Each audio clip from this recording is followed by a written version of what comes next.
Ladies and gentlemen, please welcome Chairman of Tetra, Jensen Huang. 各位女士、各位先生，让我们欢迎外贸协会黄志芳董事长。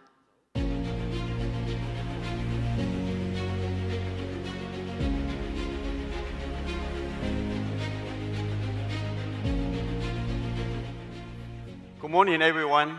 Welcome to Computex. I'm Jensen Huang, the host of Computex. As the organizer of Computex, Tetra is honored to host global technology leaders. Today is particularly special as we welcome Foxconn to the Computex keynote stage for the very first time. Under the leadership of Chairman Liu, Foxconn has been undergoing a remarkable transformation, placing AI at the core of its growth strategy. From AI-optimized manufacturing to smart electric vehicles, data centers, and edge computing, Chairman Liu has redefined Foxconn's role, not just as a manufacturer, but as a global enabler of intelligent manufacture. With deep engineering expertise and a clear vision for the future, he is driving Foxconn to the forefront of the AI economy. But before Chairman Liu joins us, let's watch a quick video on Foxconn's AI vision.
Ladies and gentlemen, please join me in warmly welcoming the chairman of Foxconn, Mr. Yang Liu.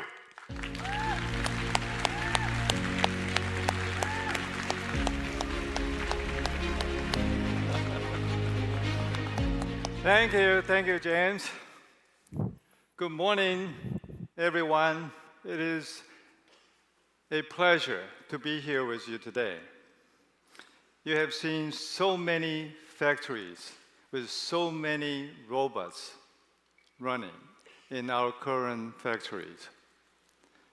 And these factories, later I'm going to show it to you that it has changed. It's changed because of AI. So, where's James? James is gone. Okay. Anyway, I'd like to thank James for inviting me to be here for this very important event, the Computex, to say something about Foxconn's endeavor in the AI. And after taking this mission, I've been thinking about what should I deliver. So what can our customer, our audience, will feel beneficial after hearing this speech. So I've been thinking about this. So, after so many days of thinking, finally I thought, I'm not going to talk to you about technologies because we have, very technical experts. They are going to talk about technologies. I'm not going to share with you our business in AI because it's, some of it are confidential. But what I decided to share with you is the train of thoughts, how Foxconn get to this point with our AI factories. So, next, it actually all starts from here. About a year and a half ago, when we had our HHTD 23, we sit in the meeting room in a hotel with Jensen. And Jensen hand-drawn this picture. I look at this picture, I say, wow, what does it mean? Okay, ever since these pictures, the spirit is there, but it's changed, it evolved. So let's look at what we have done with a video that we prepared together with BCG to show you what we have gone through in the last year and a half. Let's play the video. Foxconn is a leader in electronics manufacturing, highly automated and scaled worldwide. Now we're entering a new era, powered by AI. We call it Genesis. With our rapid global expansion, expert production technicians are rising in demand. But seasoned talent is short in supply. Our AI agents capture expert knowledge in areas like defect resolution and equipment tuning, handling 80% of the work, so humans can focus on the most complex 20%. These agents learn, adapt, and orchestrate production, improving cycle time over 10% while generating tokens that lay the foundation for agentic AI. To scale expertise across factories, we're creating next-generation robots that go beyond simple hands and eyes. Using NVIDIA's Omniverse, we train robotic brains using millions of simulations, making them instantly effective in the real world. We call this physical AI, a new form of intelligence that adapts and handles complex tasks with zero human touch. Genesis is a powerful foundation, combining innovative use cases, token repositories, and an enhanced tech stack to deploy AI at scale. Together with leading partners, we are transforming manufacturing. Foxconn Genesis, the next era has already begun. Okay, so this is Genesis. And this is still a work in progress. So there are still things are evolving. And through this journey, we come up with many new ideas. And the very first new ideas is about the future factories. You will have one physical factory together with two other factories, which are very, very important. One, we probably heard about the digital twin, the Omniverse digital twin factories. So before you create your physical factories, you can build your factory on Omniverse and practice it and optimize it through without the actual factory being built. In the past, we thought, with Omniverse, that's already good enough. But with Omniverse, it can already create data. And with that data, if we use it properly with the AI factory, then we may be able to create a base set of model that can be used when the actual factory is built. So we think in the future, the factory will be like this, with the physical factory will appear the last. The first one you will have will be the Omniverse digital twin factory, and then the AI factory will be the second one.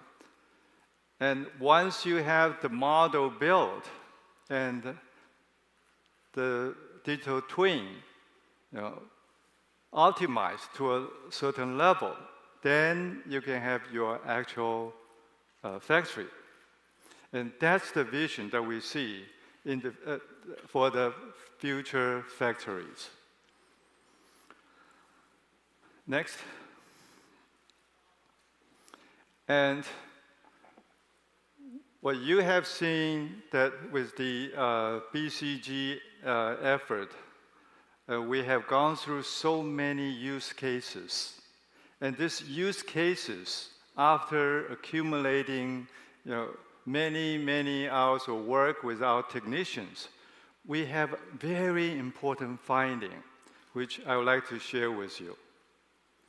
And before this experiment or this study, we thought, with Gen AI, we can maybe replace every human. But very quickly, we realized, no, it will not.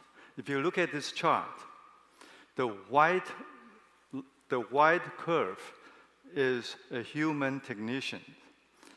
How many times it will take the technician to try to reach to a certain level. And that's typical human. And with the blue and the green line, this is done with Gen AI's help. And you can tell with Gen AI very, very quickly, with 2 to 3 times of trying, you can reach 80%. But after 80%, look at the curve. It flattened. Okay.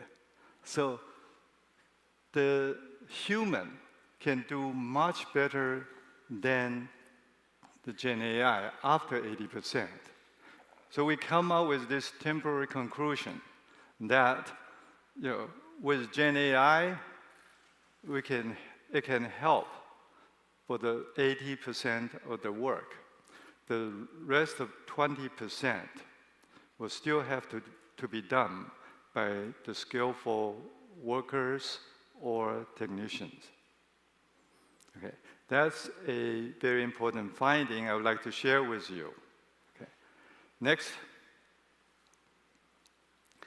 And because of the scale of Foxconn's factories, we have central divisions. And we also have many BGs. And the BGs, they have factories across the world. And how we can come up with an architecture that will be able to support this large scale and very complicated implementation. And the model, and at the same time, allows the model to evolve by itself.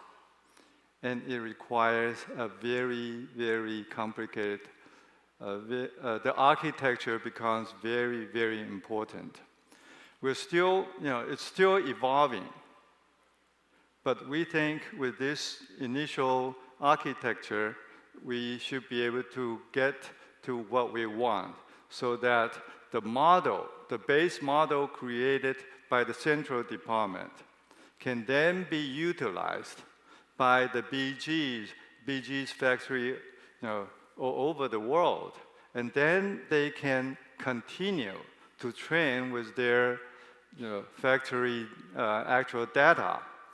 And those data and the trained models can then feed back to the central model. And the model in the central can then share the result to all the factories in the companies. So this is the architecture that we come out with. And we think this, I just want to remind the audience that the architecture is very, very critical. It's not just the LLM itself. And how are you going to deploy the result of the LLM or the Gen AI is becoming very, very critical. Okay. So, next. While we're doing the smart manufacturing, we're at the same time working on EVs. And you probably heard of our HHTD, Hong High Tech Day. This is an annual event.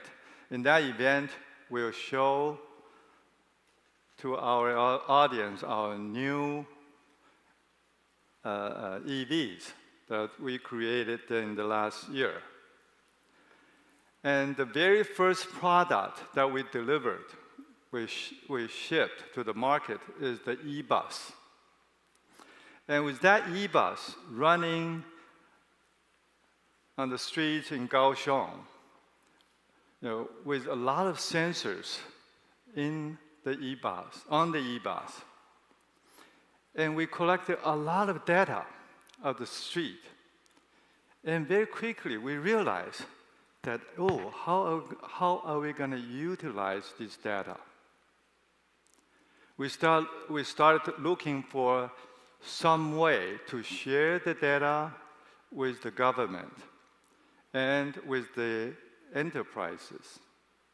And then, we realized that a lot of so-called smart city applications, they all work in silo. On our next page, we're going to talk about the smart city platform to address that problem. But with smart EV, we are going to provide the smart EV platforms to our potential customers. And these platforms will include the onboard and offboard applications. And these platforms, we will open it up to our customers, and also we plan to open it to make it a reference design for our MIH members, okay? And we are almost there. And with Smart EV, the most recent news is that we made the announcement together with Mitsubishi. Mitsubishi will be the very first car OEMs utilizing our reference models. With that reference model, for our customers, they can use our reference models. Maybe 80% of their work can be eliminated. They don't have to do the 80% of the work. Only they have to put 20% of their effort in making their new EVs. And that's very, very common in the PC industry. A good reference design gives a good foundation that including very thorough tests that are required for the systems. And with that test, that save our customers a lot of time. So that significantly improves the time to market and time to cost for our customers.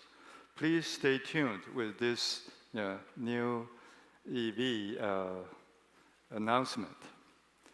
Next, we talked about the smart city while we were doing the e-bus, and we realized that most of the smart city applications, be it smart transportation, smart hospital, or smart schools, or smart buildings, they all work in silo. They don't work together. And we realized that we need a platform for all these smart city applications to build on top of it. So that with this platform, it will connect the government, the enterprises, and the citizens through this platform. And this platform will support the not only the data sharing, but also the knowledge sharing. Okay. So with these smart city platforms, currently we are implementing it in Kaohsiung, and also we have a number of other cities in Taiwan is currently working with us on the smart city project. We also have cities outside of Taiwan working with us. So once we have the smart city platform done, I think it will be sometime in a year, we can show it to you that, hey, with this platform, how easy and how useful it is to share data, and to share the knowledge between all these applications. Next. Therefore, with the smart manufacturing and smart EV and smart city, all these ideas came about because of that little drawing. Okay. And we've been thinking, wow, maybe this is it. We need AI factories to power these 3 smart platforms. That's how we put all this together. And we make these 3 platforms and examples of how AI factory can do, what AI factory can do. Okay. So we demonstrated this idea in our, even at the GTC 25. GTC 25 about these ideas. So you probably heard about 3+3 initiatives in the past from Foxconn. Now we add another 3 after the 3+3 to make 3+3+3 smart platforms becomes Foxconn's new initiatives. Next. With these 3 smart platforms, we need to find a model to support it. We've been looking for models that's adequate to support these 3 smart platforms. We keep looking and realize that most of the foundation models, they're all very generalized. Okay, they don't understand about manufacturing, especially the data. They're all numbers, but the numbers, from different machines means different things, and you have to have some understanding of this data in order to understand what it means. And with that finding, we also, together with EVs, also, it's not a general purpose LLM can handle. The general purpose LLM probably can answer, where you want to go, but would it know, if something going to break up, and the signal that sent from certain module means something will happen in the near future. And this knowledge and these tokens, they're all very, very different. If you don't have special training or special way of processing these tokens, it will give you not just illusion, hallucination, but also illusions or wrong answers. So therefore, we thought we better come up with our model to support these 3 applications. And therefore, the Foxconn brand idea comes about. And it's built on top of course, open source models. Currently, we're using Llama 3 and 4, and we sort of created high-quality, large-scale pre-training corpus. And Foxconn Kaohsiung data center will be used, and currently is being used, part of it, to build this model.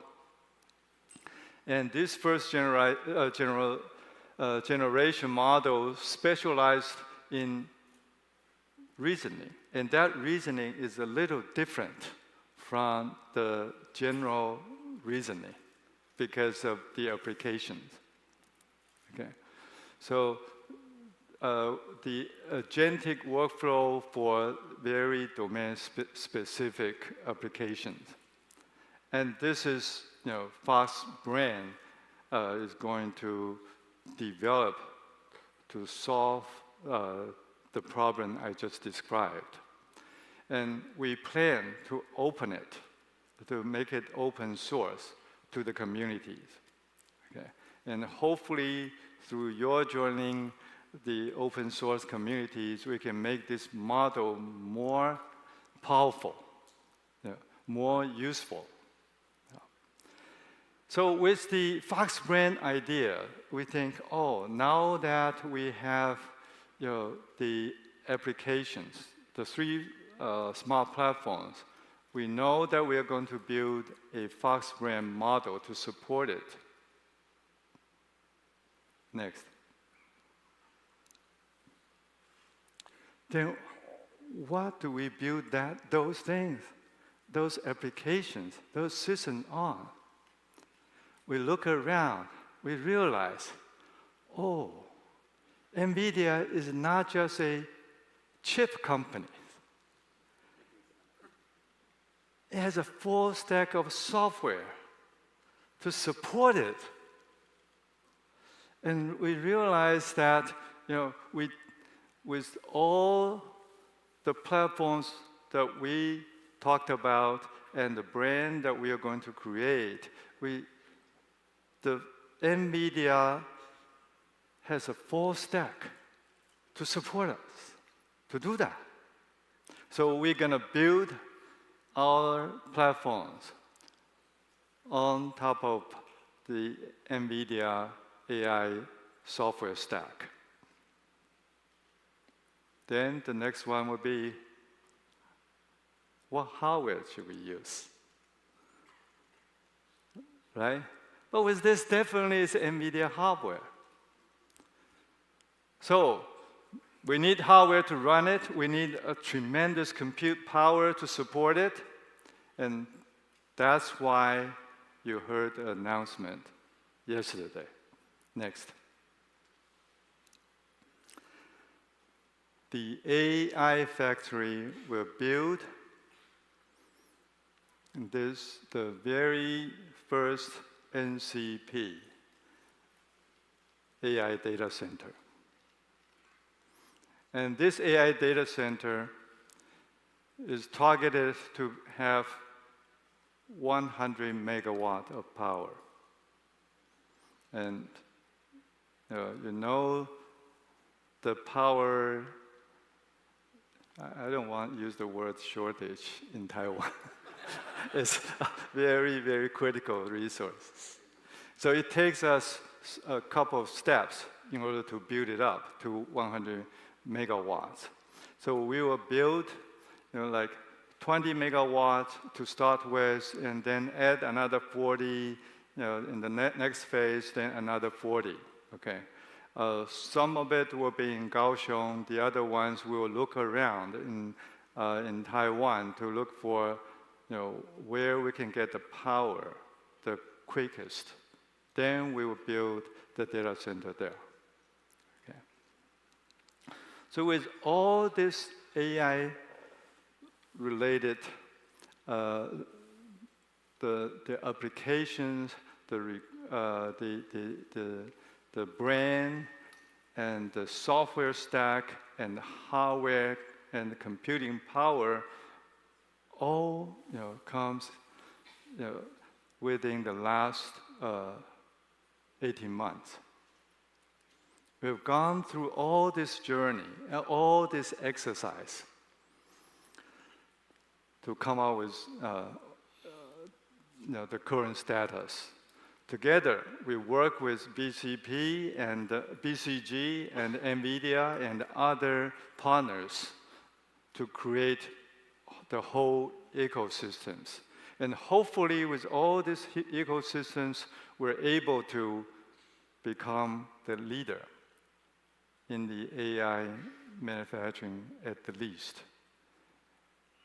And if we're lucky, we can become the leader in the smart city platforms. And very, very likely that will happen. Okay?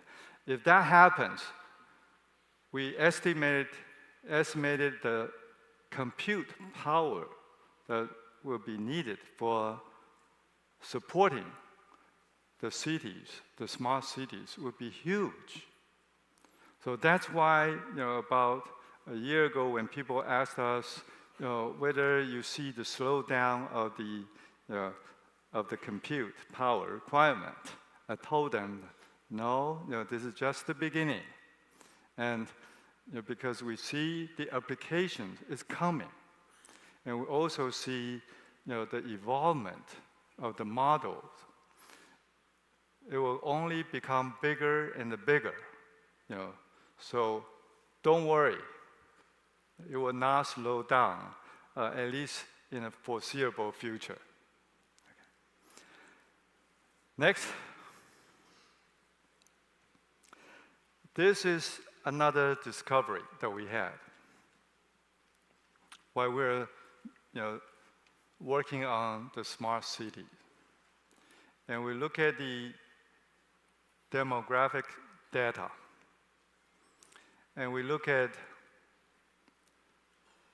the issues in countries.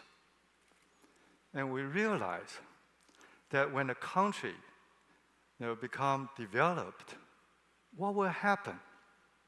That if you look at the GDP paradigm or pyramid, the triangle that I'm talking about, when the country is becoming more and more prosperous, the pyramid or the triangle will shift up, leaving the bottom GDP empty. So after your country is becoming more and more developed, the GDP will become higher and higher. Then the low GDP work will have less and less number of your countrymen to do. So how do countries solve that problem in the past? They do it in two ways. One is to outsource the low GDP work to the low GDP countries. We have seen that in the past. We have seen the US outsource their work to Taiwan, and then Taiwan outsourced the work to China. And I remember when we outsourced our work from Taiwan to China about 40 years ago, the GDP there was about less than 1,000.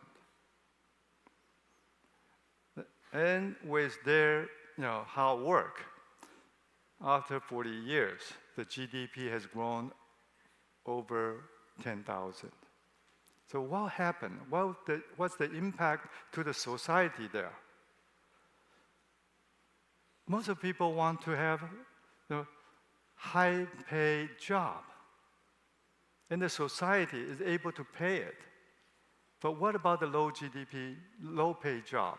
Nobody will be interested. So,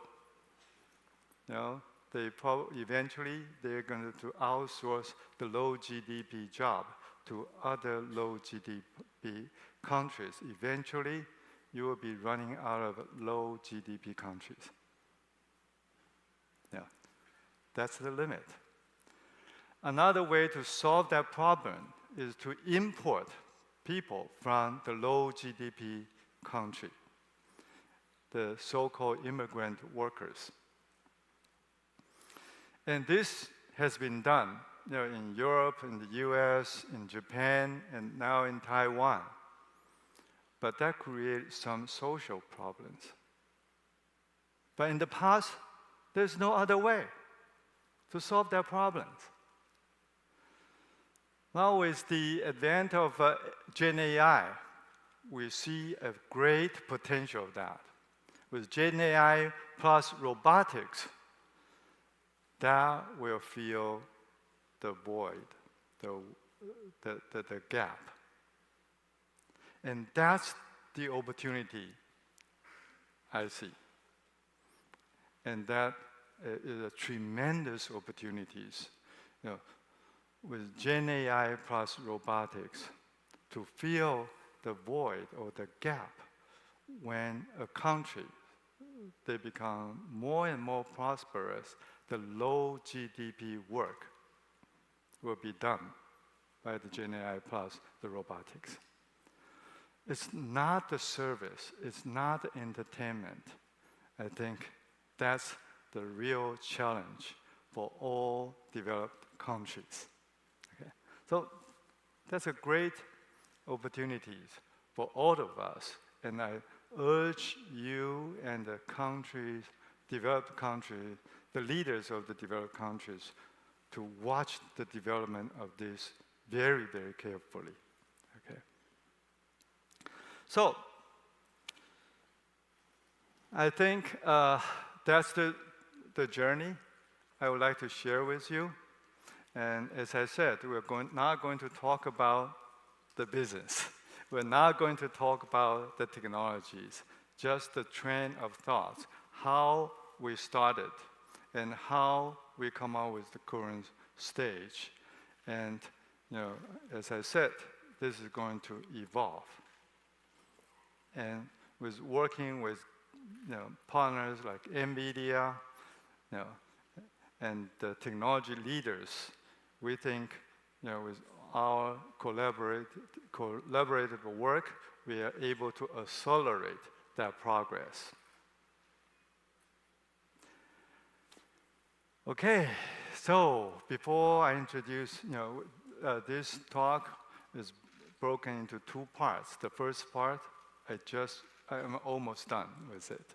The second part, we'll have our special guest joining us. But before I introduce, that man, I would like to make a brief announcement that Foxconn will work with TechOrange to create Taiwan's leading robots community to drive innovation and the industry growth because of that GDP paradigm shift syndrome. Okay? So let's just wait and see. Okay, thank you for listening.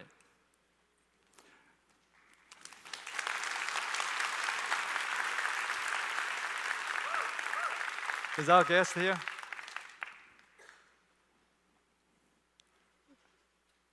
Okay, good. Wait a second. Okay, let's play.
Okay, ladies and gentlemen, let's welcome the superstar of the AI industry and the leader of Team Taiwan. Go Team Taiwan! 大家好。 I don't have to introduce him anymore, right? I still love being introduced. Jensen, I know you have a very busy schedule. Your keynote I yesterday honestly was have nothing else terrific yesterday. to do. Yeah. Thank you. I remember the last time we had our HTD 23 together, we rode in with a Beauty and the Beast SUV. Do you remember? Beauty and the Beast. The car. Okay. The car. And that car, I have to give you, let you know a good news about it, has been chosen by Mitsubishi to become their car. Wow. And that car will be running on the road roughly about a year from now. Okay. With the luck you bring. That's awesome.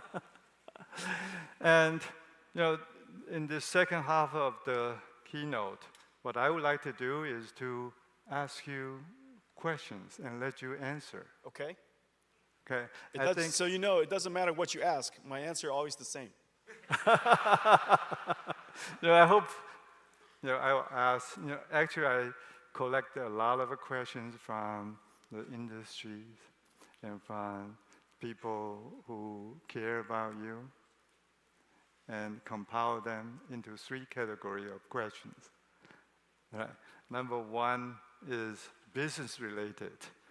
Do you want me to start with the business related stuff? If we start with business related, I will go so long, and then we'll end with just business related. So let's start with business related. I'm afraid to hear about the other two. I'll keep it under control, okay? But it's not the question that you thought about the business. It's not about NVIDIA chips or system business. It's about the Team Taiwan, the very first question. What is Team Taiwan from your point of view? Well, Taiwan is where our most important partners are. We've been coming here for 30 years. Yeah. And somebody did a count. We have 350 partners here. 350? 350. Wow.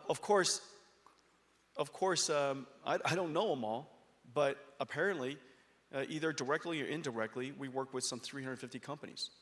And you know that the technology supply chain is incredibly deep here. Right. And it's much more complicated than people think.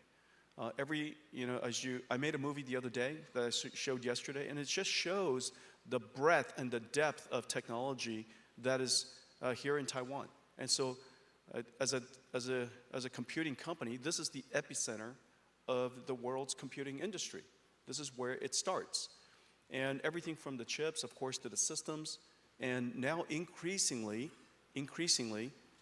the pioneering work that is being done in the automation of robotic factories and building robots. You know very well, this is one of the largest electronic manufacturing regions in the world. Yes. And not only is it the largest, it's the most advanced. And the things that we build here are incredibly complicated. You and I were talking about building GB200 servers. It has 1.2 million components. It weighs almost 2 pounds, completely liquid cooled. Each rack is a couple, $2-3 million. All these numbers. And remembers. Yeah, and so they're not that hard numbers. And just so you know, I rounded them all. It's 1.8 tons. It's 1.12 million parts. Yeah, so I rounded it up for your benefit. So anyways, the technology is incredibly complicated. In order to build one of those Grace Blackwell racks, how many companies were involved and how much robotics technology is actually involved. So if you look at the work that we've done. In the last 2 years since you and I were on stage together, starting to talk about AI and robotics, since then, Foxconn is using NVIDIA Metropolis for smart cities, NVIDIA Metropolis for smart factories, NVIDIA Isaac Groot for robotics, NVIDIA Drive for autonomous vehicles, NVIDIA Omniverse as the digital twin operating system for all of that. And yesterday we announced that we're going to build an AI factory for you to use, for me to use, and for Taiwan, the entire ecosystem to use. Yes, yes. And so now Foxconn is going to be a world-class regional cloud provider, AI cloud provider. And so look at the breadth of work that we do together now. It covers literally every, not to mention for manufacturing inspection agents with computer vision and vision understanding. And so everything from agents to robots to, robots with wheels, robots that are orchestrating robots to build robots, And so this is. I've seen that. This is robots building robots. Yeah, this in is person. This is literally it's happening. Foxconn. This is Foxconn. One of the most advanced technology companies in the world. You just happen to apply technology to manufacturing. Yes. We apply technology for technology's sake. You apply the technology to apply for manufacturing. And so it can't. We shouldn't be surprised, but everybody should be deeply impressed by the technology of Foxconn. Thank you very much. And did you notice? I just want to demonstrate something. It didn't matter what he asked. No, I asked only one question, and that question. Let's wait till. Go ahead and ask me about my jacket. No.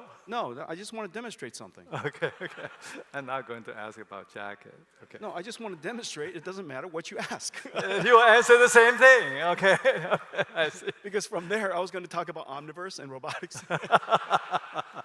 Great salesperson. Anyway, my next question is: have you heard about TEMA? From who?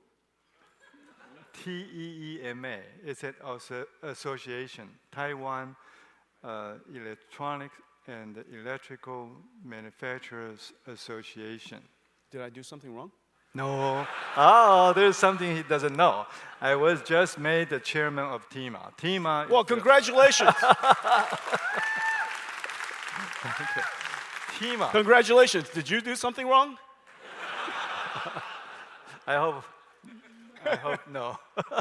But anyway, it's the largest association in Taiwan with more than 3,000 members and accounts for over 50% of export value of Taiwan. Okay, aggregate number of workers in Taiwan. I thought Foxconn represented 40% of export. Well, 37%.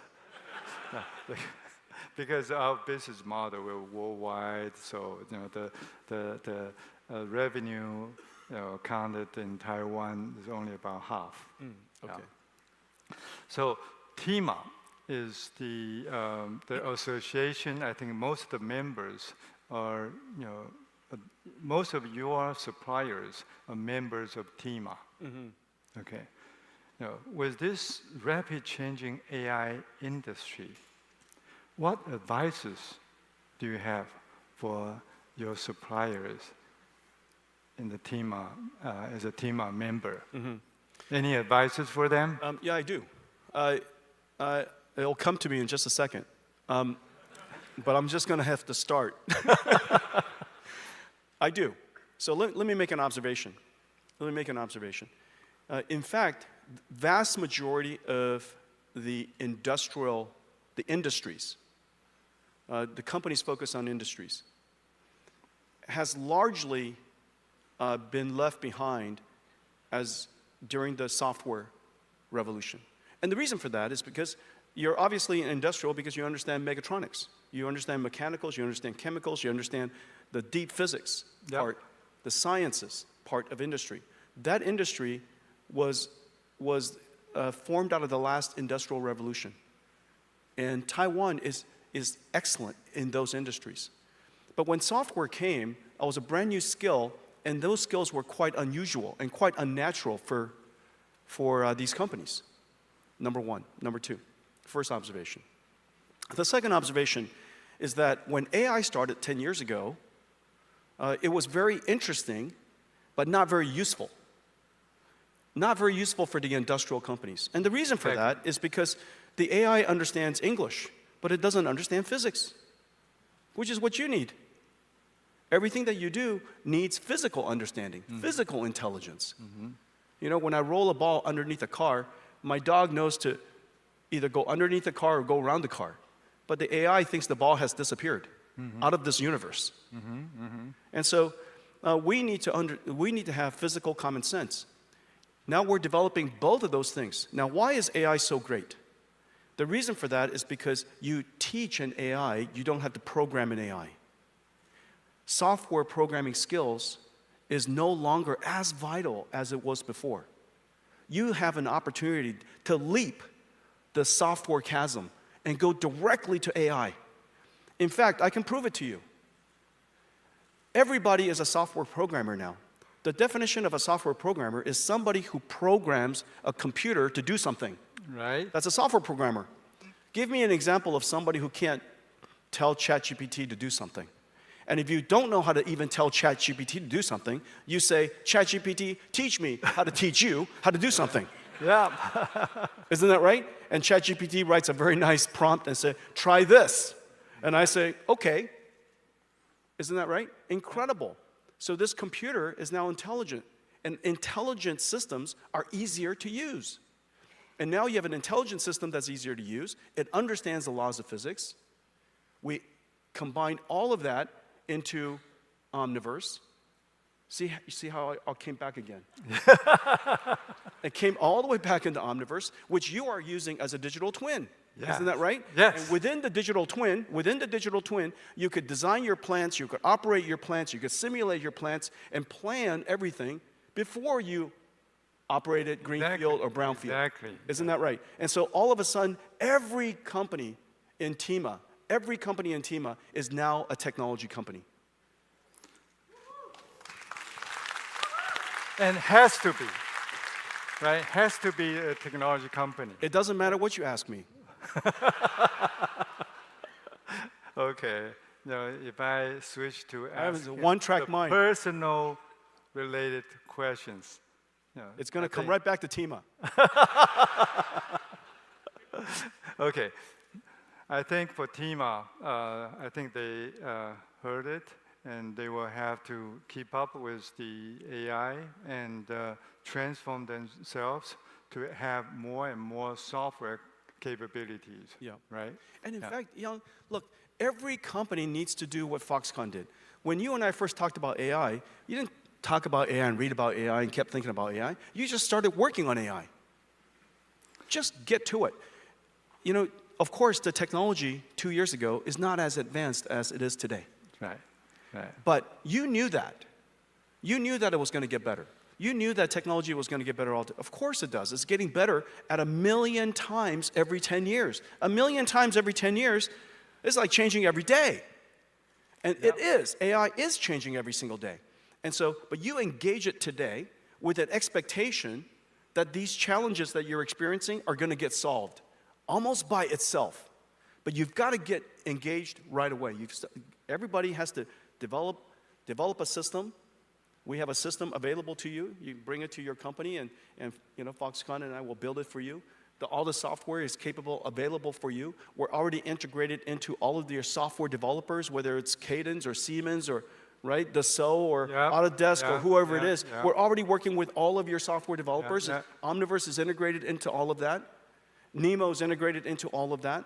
And so you could start trying AI. And it's amazing what you've produced in just the last couple of years. The demos you showed me, you know, your factories are basically complete digital twins, and they look so real. Yes. They look so real. Robots working inside it, incredible. So in the past, we have physical factories. Then we use Omniverse to create digital twins. That's right. And then we realized we need AI factories to support both of them. That's right. To make it more and more powerful. And all these changes evolve so fast. And the reason why it's evolving so fast, it's all because that man, you, created chips running so fast and advancing so fast every year. And my next question for you, do you see any limit in terms of a hardware speed, for the AI? Remember, Moore's law ended. Moore's law ended because we're at the limits of physics. And so the cost of the transistor is going up, as it should. The energy efficiency of the transistors and the processors are not going up very fast, understandably. And so we have to try different skills and different techniques. And so we're developing multi-chip packages, 3D packages. Yep. One way to do that. The other way to do that, of course, is this incredible invention called NVLink, where we connect all of these chips together into one giant chip. You know, the size of the wafer is probably, like this. Yeah. And so all of these chips are working together as one. We used advanced mechanical systems and liquid cooling systems to compress the systems into one giant rack. Yep. But very importantly, software. Our architecture and the algorithms that we're developing on top of it allows us to reformulate the AI models, reformulate how the work is distributed across these supercomputers. The networking, of course, is a big challenge and a big opportunity. Instead of passing information back and forth, we could do in-network, in-fabric reduction. Yep. And so, we all send our answer together for us to combine all the answers. But why don't we just send it to the network? The network combines the answers and already sends it back to us, so we don't have to receive it. So we reduce the amount of traffic, like practically in half. And so all of these clever ideas combined has allowed us to improve AI performance tremendously. People say it's about, 2x every 6 months. I actually think it's probably working faster than 2x every 6 months at this point. It's probably like 2x every 3 months.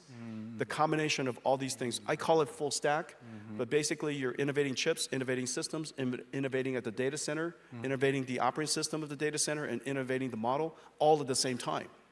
So from what you see so far, only the sky is the limit. Looks like it. Only the sky's the limit, and this is the really amazing thing, Young. So there's the computer industry that was created.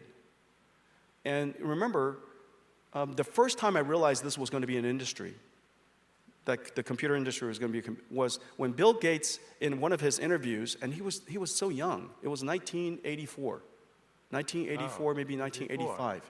I heard an interview where he said that Microsoft is not a maker of word processors or spreadsheets. It's a manufacturer of software. And at the time I heard it's a manufacturer of software, what does that mean? Software is so easy to manufacture. You write one copy, and the rest of it is duplicated, okay? And the rest of it is free. And so how would you create an industry where everything that you produce is free? Well, of course, he invented licensing. Yeah. And so I didn't realize what he had in mind was a whole bunch of lawyers. But more importantly, what he meant was there's a methodology, there's a production methodology associated with software, and look at all the software they produce today. It was a visionary idea, and now it's $1 trillion industry. Well, our industry, remember, AI is a great technology, but AI is also an industry in itself. Just as software, you got spreadsheets and word but collectively, software is an industry in itself. AI is going to be an industry. However, the AI is going to be produced by factories. And so now you just have to think, how large is the automation, agents and robots industries that we'll support? And every one of those agents and robots will need factories to produce the tokens for them at all times. I think that we've unquestionably discovered, invented, created a new multi-trillion-dollar industry, which is the reason why everybody's so excited about it. Excellent, excellent. Okay, so the time is running short. I'm trying I have so many other much questions. as I can to exhaust all of the time. Thank you, thank you. Then I'm going to skip some of the technology-related questions. I'm going to go to the personal questions. I hope you will not be offended. Okay? Let's take a technology question. In China... Everybody knows all my favorite restaurants in Taiwan anyway. No, it's not that. It's Everybody not that. knows where I'm going to be this afternoon. It's not that. There's an old Chinese saying that every successful man stands a terrific woman. I'm not going to ask you who that woman is. But I want to ask you, do you... I hope it's the same one I have in mind. So, do you want to say something to her? Openly? Openly? I say the same thing to her every day. Love you, honey. That's it. And so anyways, I met her when I was 17 years old, and she had just turned 19. And so I dated an older woman for most of my life. What part of the States you met her? Oregon. Oregon. Yeah, we were lab partners in electrical engineering. Oh, lab partner.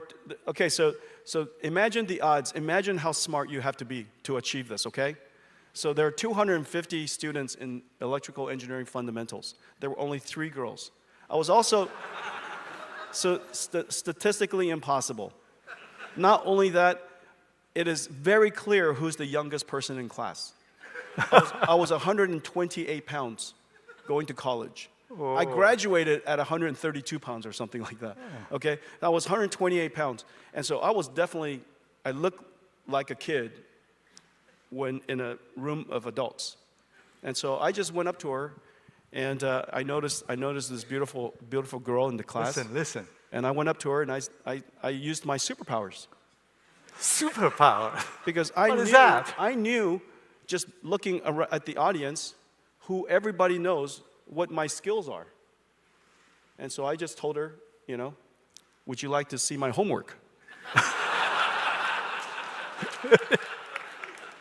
Because those are my superpowers.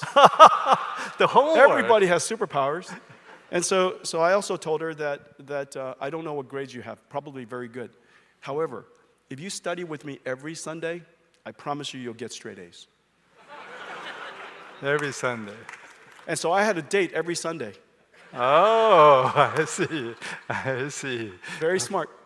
Yes. Yeah, that tells us the reason why he is so successful starts from age 17. Okay, not just now. Okay, my last question for you is that everybody is curious about your jacket, but I'm not. Recently, your watch is becoming very popular. I don't know. You don't know. Where's your watch? I don't wear a watch. But on the news, is that fake news? Yeah, it's fake news. Oh, really? Oh, that's a fake news. Yeah. Then I had to tell my wife, Yeah, that's a fake news. I'm not going to buy you a watch at that price. Okay, that's a fake news. That's it? No, that's fake news. I don't wear a watch. I see no watch. I don't care about the time. Right now is all that I would care about. That's why I don't wear a watch. I'm 100% right here. Okay. He really confused me. Is that watch news a fake news? It's probably a fake watch. Okay, thank you very much. We're very happy to have you here, and through the conversation, we know the other side of Jensen, and hopefully it will help you, to know Jensen more besides his chips and his success in his business. Well, my chips are pretty good. And don't let me. But if I could say, Yang, I am delighted by our partnership. Obviously, we're manufacturing the most advanced computers the world's ever seen and ever known. And during our meeting yesterday, one of your leaders said, no one has ever manufactured systems this complicated. But very importantly, no one has ever manufactured supercomputers at this rate. Yes. Most of the time, you plan a supercomputer for 3 years, and you build one. We're cranking it out every hour. And so the idea that we're doing this at the scale that we're talking about is extraordinary. But that's the work that we do together for my benefit. The thing that I'm really excited is that you then use this incredible AI technology to revolutionize, transform Foxconn. Yes. And also to make it available for all of the Taiwan researchers and students and other startups and all the industries. I think it's a great example that you're showing. It's great that you're revolutionizing your own company with technology. You were an amazing technology company already before. Now you're an extraordinary technology company. And then everything that you do for Taiwan. So I'm very, very grateful. Thank you. Thank you very much, Jensen. All right. Thank you for your time. Thank you, everybody. Thank you. 谢谢。拜拜。